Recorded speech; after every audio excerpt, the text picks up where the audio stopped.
T-minus 30 seconds and counting. All right, Jeff.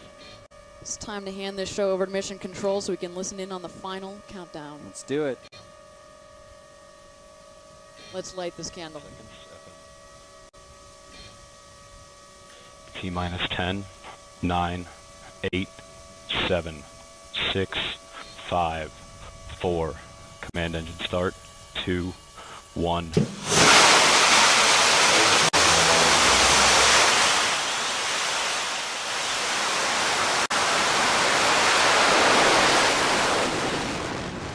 And S4 has cleared the tower.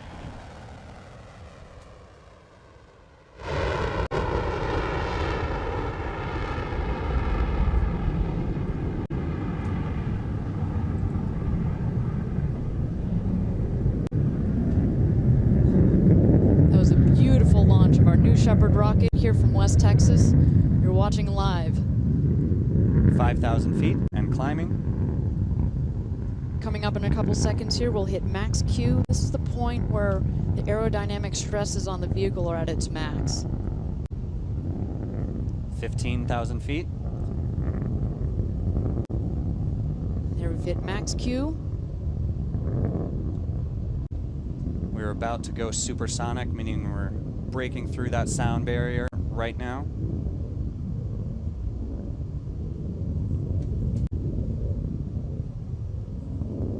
On the left-hand side, you can see that blue bar filling up. That's your altitude indicator.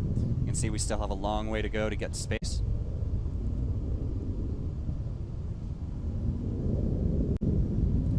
"50,000 feet. We are still accelerating at full throttle right now.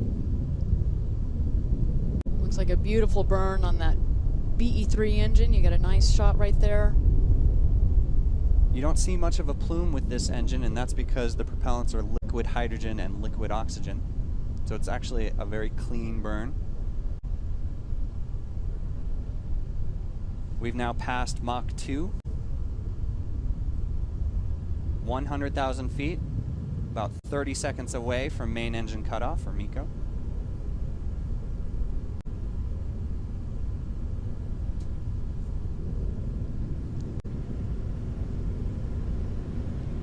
Again, you're watching our live launch broadcast. It's the 4th flight of this new Shepard rocket.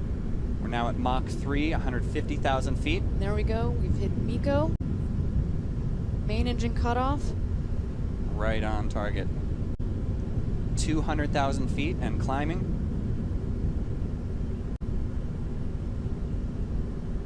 Separation should be coming up shortly.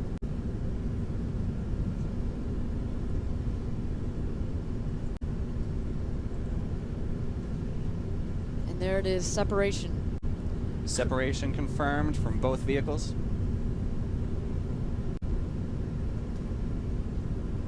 We're just under 3 minutes into this launch. So now they're cruising as 2 individual crafts. They're going to keep heading up towards apogee. You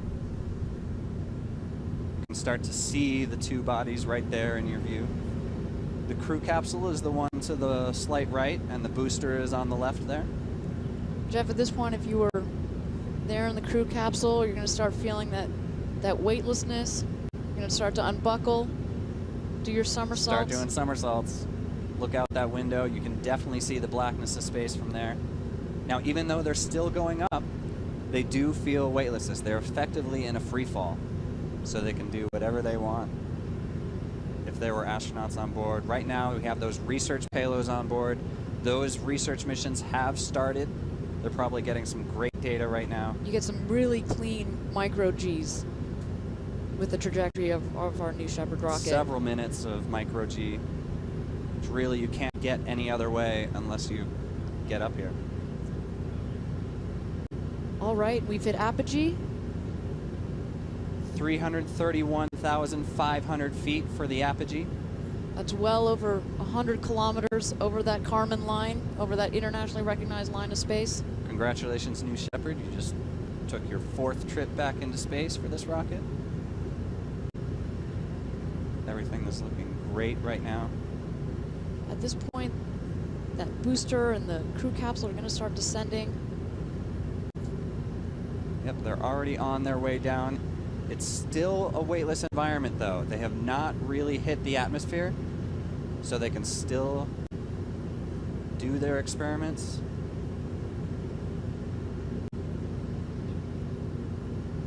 We have about 1 more minute of weightlessness before that booster will start hitting the atmosphere.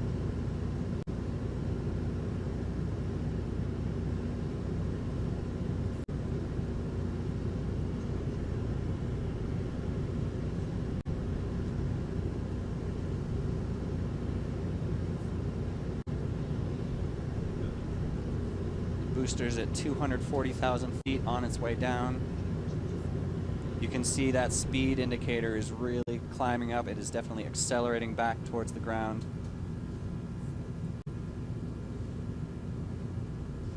So the crew capsule is also coming down, and actually Forward fins just deployed really quickly on the booster. what might be slightly counterintuitive to our audience is the peak Gs that you get while an astronaut in that crew capsule comes during descent. You're going to peak at about 5 Gs just momentarily. And very briefly. The booster's actually hitting its pierce point. It's about to re-enter the atmosphere.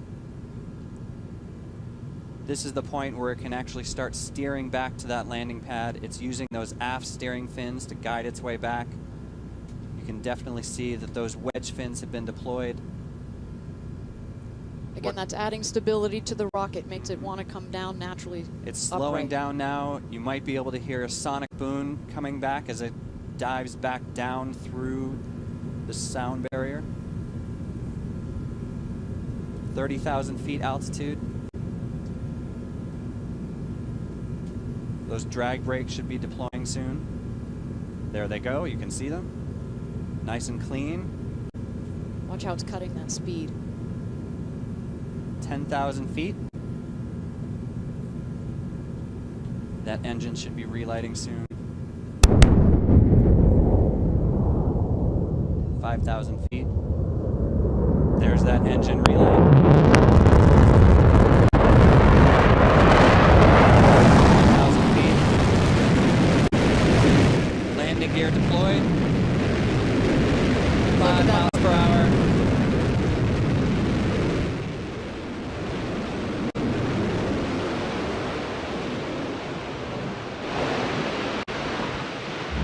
Amazing, another picture-perfect landing for the new Shepard rocket booster.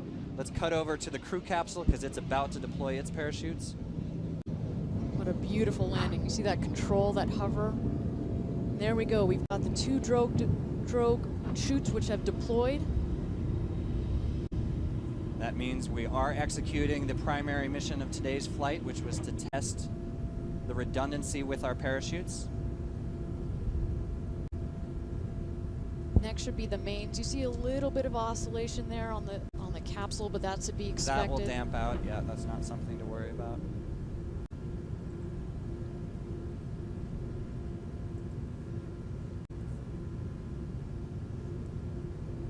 That crew capsule is about 14,000 feet right now. Again, you're watching a live launch and landing of the new Shepard vehicle. This is the 4th time that it's gone into space and landed.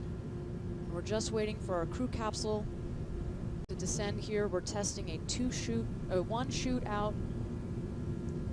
Those main parachutes should be deploying soon, and that should help with the coning that you see, that kind of oscillation. There go the main parachutes. You can see how it's damped out nicely. And those 2 parachutes are inflating right now. You can see that the speed has dropped down to just 20 miles an hour. Full inflation on both of those. Beautiful. There's almost no motion with that crew capsule anymore. That's a great ride. There you see the hills of West Texas there in your background. If you're an astronaut coming down, you're going to see the Earth coming back at you. It's 1,000 feet off the ground. There's going to be that retro rocket system that fires just in the last second before touchdown. Keep in mind it does kick up a lot of dust here in the West Texas desert. It looks like a hard landing, but really it just is a soft, pillowy touchdown at about 1 or 2 miles an hour. And that's coming up in about 15 seconds. We should see that happen. 10 seconds to touchdown.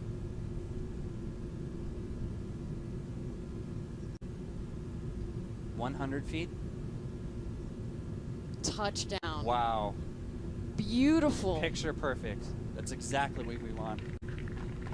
Oh, that was magic. Well, Jeff, what is next for the capsule and the booster here? Both vehicles are now going through their auto-safing sequences. This is an autonomous procedure to make both the booster and the capsule safe for people approaching. There are recovery teams being sent to the capsule and as well to the booster to clear up those parachutes, pack them all up, and get both vehicles back in the barn so we can just fly it again.